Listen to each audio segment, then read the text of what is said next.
Mau siapapun yang ngomong, gue jadi bininya juga, lu cuma mau punya anak, gak mau nafkain, lu gak usah, lu pergi mati ya, gue rasa, ya. Lu mati ya sono. Ya, cuma mau nafkain. Cuman mau ini tapi nggak mau nafkain, cuma mau punya anaknya doang, nggak mau nafkain, apa gunanya? Tanggung jawab bos, itu tanggung jawab ya. Ini yang dengerin nih ya, lu sebarin ke seluruh dunia tuh, gue enek, gue bilang enek nih, gue enek nih, udah di tahap enek nih, gue udah mau muntah nih gue.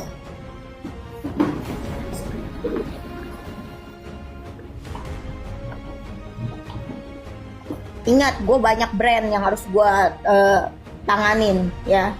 Jangan gara-gara lu pada ngetik-ngetik, iya enak 200 juta, rembes anjay. Rembers.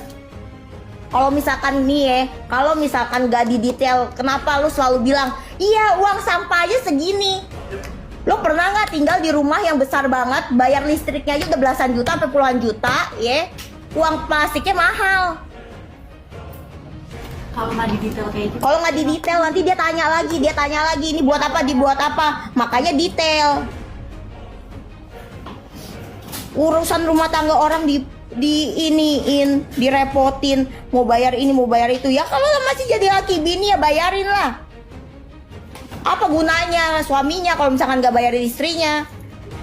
Nggak dapat duit jajan gue. Nggak dapat duit jajan juga. Coba lu lihat semuanya yang detail. Kalau misalkan emang netizen jago banget, lu rentetin tuh ya semuanya. Yang kemarin dia bilang ini nominalnya segini, kenapa bisa segini? Ada nggak duit jajan?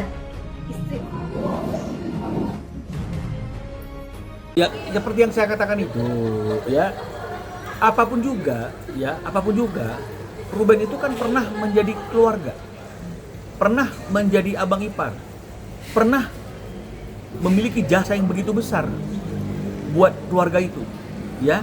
Apapun bentuknya, tidak selalu harus uang, ya. Kasih sayang juga itu suatu hal yang nggak bisa diabaikan. Kita bisa melihat dari postingan-postingan lama yang ditampilkan di layar kaca bagaimana adiknya itu juga pernah tinggal bersama di situ, ya, menjadi satu keluarga, pernah dirayakan ulang tahunnya, pernah dibawa jalan-jalan ke luar negeri. Jadi artinya kasih sayang seperti itu aja juga adalah sesuatu yang nggak boleh dipungkiri. Hidup ini kan tidak hanya materi.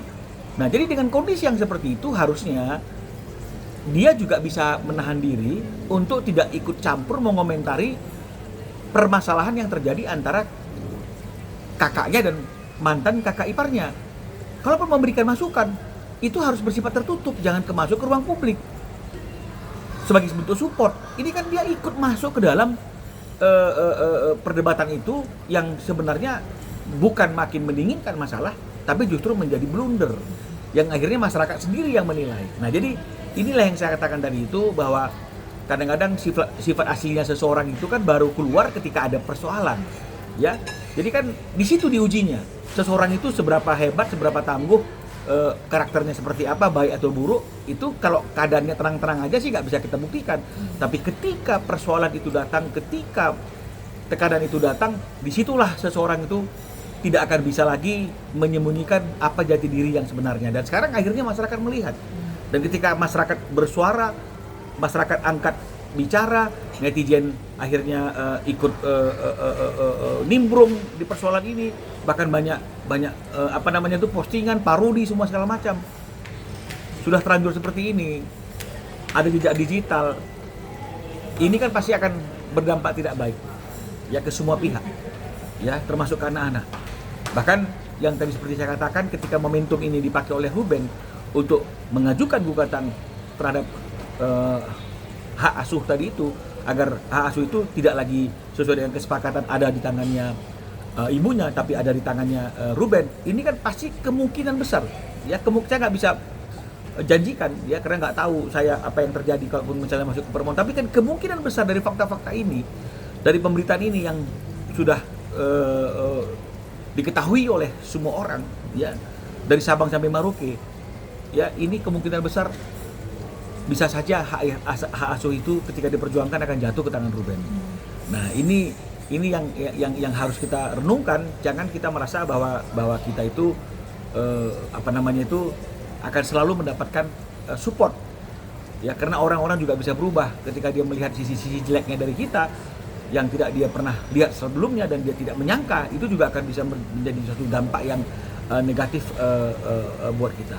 Tapi terakhir Bang, apakah akan tempuh jalur hukum mengingat perkataan yang kurang enak didengar, terus netizen pun menyebutkan bahwa ini bisa dilaporkan terkait undang-undang ITE di depan Pak forum itu? Gimana? Kalau bisa dilaporkan, iya bisa dilaporkan karena ada undang-undangnya, ya Undang-Undang Informasi Transaksi Elektronik dan juga hal-hal yang berkaitan dengan masalah penyerangan kehormatan nama baik, fitnah dan hal-hal seperti itu, pencemaran nama baik itu juga diatur di KUH pidana baru kan begitu. Tapi ya kembali lagi, Ruben bukanlah orang yang dalam melakukan sesuatu hal itu tidak berpikir dengan kepala yang dingin, ya.